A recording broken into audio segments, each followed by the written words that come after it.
क्या आपको scrotal swelling बहुत परेशान कर रही है और क्या आपको कंसर्न है कि ये कैंसर तो नहीं है? तो यह वीडियो अंत तक ज़रूर देखिए।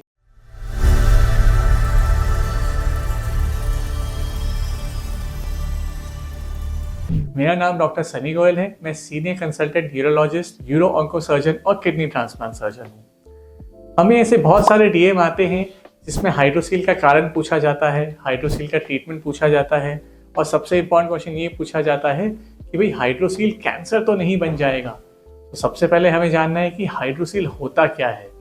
हाइड्रोसील ये वर्ड इटसेल्फ बताता है। हाइड्रो मीन्स पानी और सील मीन्स बैग, मतलब एक पानी का बैग।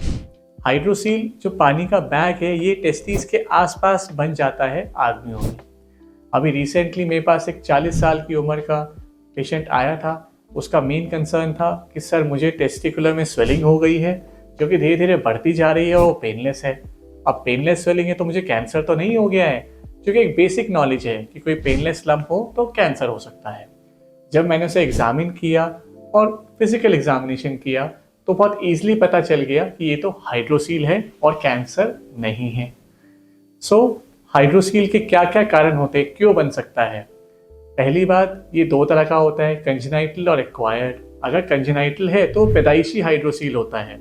हमारा जो पाउच है, किडनी जो टेस्टिस का पाउच है, उसका एब्डोमेन से कनेक्शन होता है और थोड़ा सा पानी पेट से टेस्टिस के आसपास चला जाता है, जिसे हम कहते हैं कंजेनाइटल हाइड्रोसील। अगर एक्वायर्ड हाइड्रोसील है, यह आमतौर पर 40-45 साल की उम्र में ज़्यादा कॉमन है। इसके कारण क्या हो सकते हैं? पहला, कि आपको कोई बैक्टीरियल इन्फेक्शन हुआ और वो इन्फेक्शन रिजॉल्व हो गया और बाद में हाइड्रोसील रह गया। दूसरा, कुछ नॉर्दर्न स्टेट्स में एक मच्छर काटने से फाइलेरिया हो जाता है और फाइलेरिया के कारण स्क्रॉटम के आसपास काफ़ी सारी स्वेलिंग हो जाती है और हाइड्रोसील भी बहुत कॉमन होता है। कभी कभी ऐसा भी देखा गया है कि टेस्टिस अंडकोश के रीजन में कभी चोट लग जाए तो उसके बाद भी हाइड्रोसील बन सकता है। और करीब 50% चीज़ें कारण ऐसे होते हैं कि हम पता ही नहीं लगा पाते हैं कि हाइड्रोसील एक इंसान को क्यों हुआ। अब हम आते हैं कि क्या ये कैंसर से एसोसिएटेड है कि नहीं। हाइड्रोसील और कैंसर बिल्कुल अलग बीमारियां हैं। हालांकि टेस्टिकुलर कैंसर में भी एक पेनलेस स्वेलिंग हो रही है, बट वो स्वेलिंग टेस्टिस से अराइज हो रही है और पेनलेस है। और हाइड्रोसील में भी स्क्रॉटल स्वेलिंग हो रही है और पेनलेस है। लेकिन अगर हम इसको एग्जामिन करें और एक बेसिक टेस्ट लाइक अल्ट्रासाउंड कराएं तो क्लियर हो जाता है कि ये कैंसर है कि हाइड्रोसील है। और दूसरी इंपॉर्टेंट बात, हाइड्रोसील कभी भी टेस्टिकुलर कैंसर में कन्वर्ट नहीं होता है, ऐसा देखा ही नहीं गया है। वो एक अलग बात है कि एक ही पेशेंट में टेस्टिकुलर कैंसर और हाइड्रोसील दोनों मिल जाएं, बट हाइड्रोसील फ्यूचर में कैंसर में कन्वर्ट हो, ऐसा नहीं होता है। ट्रीटमेंट की बात करें वो डिपेंड करता है इसके सिम्टम्स पर। एक कॉमन सिम्टम है कि आपको स्वेलिंग हो गई है जो आपको बॉदर नहीं कर रही है, आप फील करते हो तो स्वेलिंग है, वरना आपकी दिनचर्या में कोई फर्क नहीं पड़ रहा है, आप चल रहे हैं, इंटरकोर्स करने में कोई प्रॉब्लम नहीं है, पेन नहीं है। इन पेशेंट्स को हम कहते हैं आप वॉचफुल वेटिंग करिए।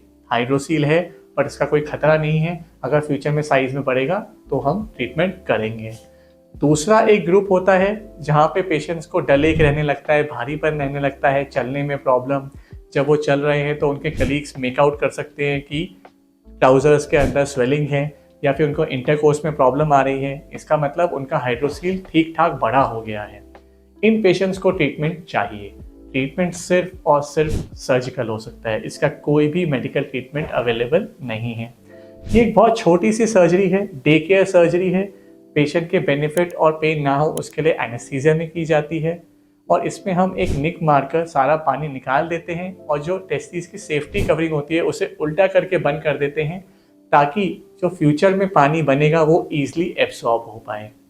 पेशेंट सेम डे घर चला जाता है और 2-3 दिन रेस्ट करके वो अपनी नॉर्मल दिनचर्या में वापस आ सकते हैं। तो फ्रेंड्स, अगर आपको हाइड्रोसील परेशान कर रहा है, अगर आपको कंसर्न है कि ये हाइड्रोसील है या कैंसर है और आप उसका ट्रीटमेंट कराना चाहते हैं, तो आप अपने यूरोलॉजिस्ट से ज़रूर मिलिए और इसको जल्दी ठीक कराइए।